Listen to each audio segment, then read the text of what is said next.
প্রতিটি মানুষ জীবনের এক প্রান্তে এসে বুঝতে পারে এই পৃথিবীতে আসলেই সে খুবই একা। সেটা হতে পারে তার বেকার জীবনে, অথবা কোনো দুঃসময়ে, কিংবা জীবনের শেষ বয়সে। একটা ছেলে যখন বেকার, তখন মনে হয় যেন ছেলেটি সারা পৃথিবীর কাছেই বোঝা। ছেলেটা চাকরির খোঁজে দিন শেষে শূন্য হাতে বাড়ি ফেরে, ক্লান্ত। ছেলেটা যখন দুমুঠো খেতে যায় খাবার টেবিলে পরিবারের ছুড়ে দেয়া প্রশ্ন আর অভিযোগ খাবারটা ছেলেটার গলা চেপে ধরে। সেটা কেউ বুঝতে পারে না। তখন ছেলেটা নিজের ঘরে বসে নিজ শব্দে কাঁদে। তার একটাই আক্ষেপ, কেউ আমাকে বুঝলো না আমার দুঃখ। দুঃসময় এলে কাছের মানুষগুলো দূরে সরে যেতে থাকে।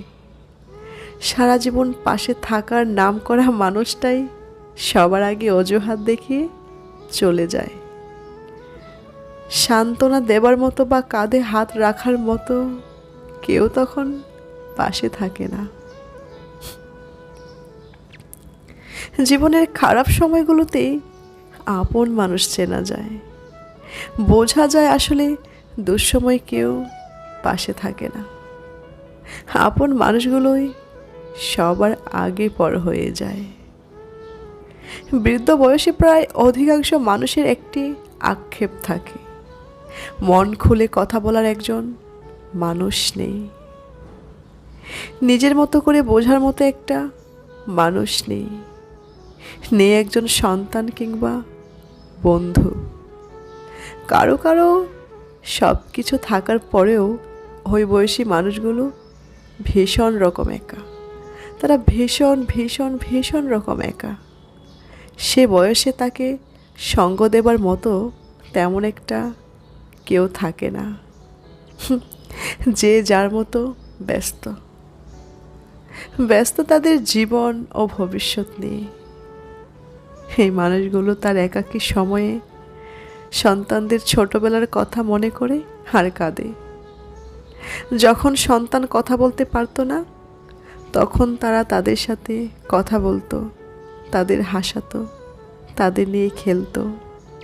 অথচ তাদের বৃদ্ধ বয়সে তারা পায় না একজন ভালো বন্ধু কিংবা সন্তান। জীবনের শেষ বয়সে এসে প্রতিটি মানুষ হয়তো এইভাবেই আক্ষেপ নিয়ে তাদের শেষ নিঃশ্বাস ছেড়ে যায়। কারো কারো কাছে একটু সময় পেলাম না।